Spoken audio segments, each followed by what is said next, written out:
Nikusalimie, karibu Ravu Life Academy. Mungu amenipa neema tuzidi kujifunza mambo mengi kuhusu mahusiano.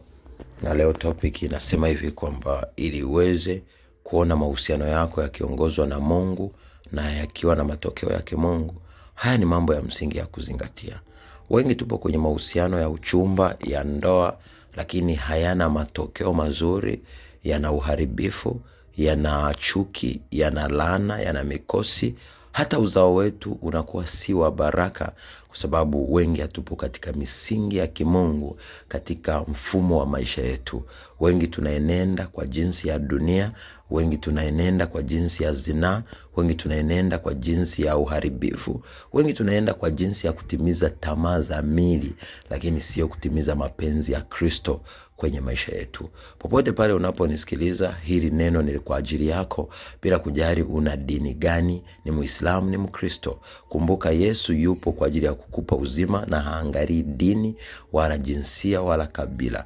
Haya mambo ukiyazingatia, utamwona Mungu kwenye maisha yako, kwenye maisha ya mahusiano yako na kwenye kila hatua ya maisha yako. Kitu cha kwanza, lazima ujue Mungu lazima awe wa kwanza na wa mwisho kwenye maisha yako. Nikiwa na maana gani? Mungu asipokuwa mwanzo kwenye maisha yako, hawezi akawa mwisho. Mungu asipokuwa alfa kwenye maisha yako, hatakuwa omega kwenye maisha yako. Mungu kama hatakuwa mwanzo kwenye uchumba wako, hawezi akatawala na ndoa yako. Kwa jitahidi misingi ya kimungu unaijua, kutozini kabla ya ndoa, lakini pia kuzidi kumtukuza kwenye kila process, lakini pia kutembea na yule mwenzi wako wote mkifuata sheria ya Bwana. Lakini kitu cha pili ni kuwa tayari kumtanguliza Mungu na kumheshimu Mungu na kumpenda Mungu kuliko chochote. Ukifanya hivyo, ina maana watu watakupenda kwa sababu una sumaku ndani yako, una nuru ndani yako. Yesu mwenyewe anasema niwapo ulimwenguni, mimi ni nuru ya ulimwengu. Ina maana mji hauwezi ukastirika ukiwa juu ya mlima, na sisi baada ya kutaka kuondoka akatufanya tuwe ni nuru ya ulimwengu. Soma Mathayo sura ile ya 5. Mstari ule wa 13 mpaka 16, na anakuambia vivyo hivyo nuru yako iangaze. Kwa wengi ni kwa sababu Mungu tumemweka mbali na Mungu ameenda mbali na maisha yetu, uchumi wetu, biashara zetu, kazi zetu, mahusiano yetu, kila kitu chetu. Lakini leo ukimrejelea utaona utukufu wa Mungu kwenye maisha yako. Kitu cha tatu, ili uweze kujenga misingi ambayo itaweza kuwa na Mungu ndani ya mahusiano yako, ni kutodhalilisha mwili wako kabla ya ndoa. Wengi zinaa zimewaua, wengi zinaa zimetenga upendo wa Mungu.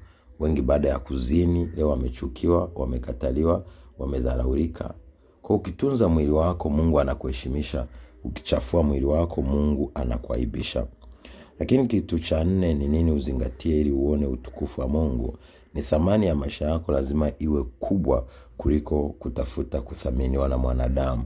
Neno la Mungu linasema amelaaniwa mtu yule amtegemeaye mwanadamu, amfanyie kama kinga yake na utukufu wake, huku moyoni mwake amemwacha Mungu, amemwacha Bwana. Lazima urudi kwenye misingi ya kujua furaha, heshima, thamani inaanza ndani yako. Upo ndani ya ndoa dada, upo ndani ya uchumba dada au kaka, unatamani yule mwenzi wako ajitoa kuheshimu, na unapambana usiku na mchana kufanya vitu vya kumfurahisha. Badala ya kufanya vitu vya kumfurahisha, fanya vitu vinavyokufurahisha, fanya vitu vinavyompendeza Mungu, alafu utukufu utaonekana ndani yako. Kwa sababu mwanadamu haji kwa sababu umemshawishi, umemvuta, bali anakuja kwa sababu anaona nuru ndani ya maisha yako. Watu walimwendea Yesu si kwa sababu alifanya vitu vya kuwafurahisha, bali waliona utukufu wake. Manabii wengi wakanena habari zake. Lakini pia tunaona mamajusi kwenye Mathayo 2:6-9-12 wanapeleka uvumba manemane tuna dhahabu. Kwa ukiwa na nuru ya Kristo kwenye maisha yako, watu wataleta uvumba manemane tuna dhahabu. Ina maana utapata mapenzi kirahisi, ndoa kirahisi, na utukufu wa Mungu utaonekana na hautodharaulika. Ndio maana ukisoma kitabu cha Mathayo 6 ule mstari wa Mathayo 5 ule mstari wa 16, Mungu mwenyewe anakuambia vivyo hivyo nuru yako iangaze mbele ya watu, wayaone matendo yako mema, wamtukuze Bwana aliye mbinguni.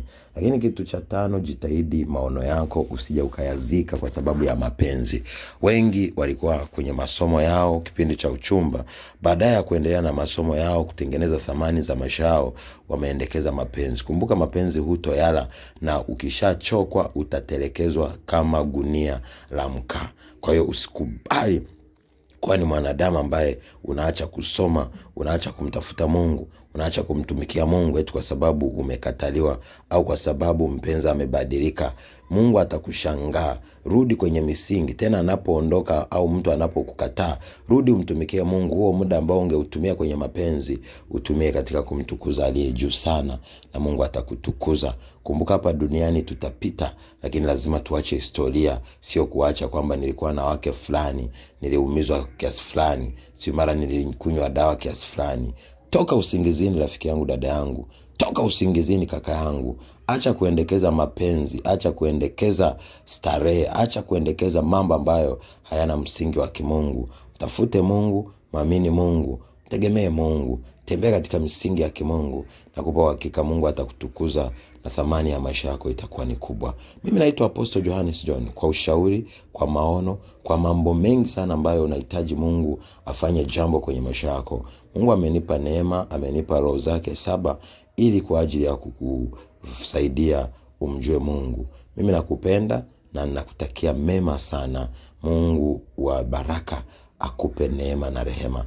Nina vitabu, nina ushauri, na mamilioni ya watu wengi wanaonitafuta maisha yao hayajawahi kubaki kama ilivyokuwa. Si mimi ninayekusaidia, bali Mungu ninayemtumikia yuko pamoja nami ili akusaidie. Usiache kunitafuta, usiache kupiga simu, usiache kutuma message, usiache kutafuta vitabu kuomba ushauri, ili Mungu aliye hai afanye jambo kwenye maisha yako. Nawapenda in Jesus name. Thank you for watching.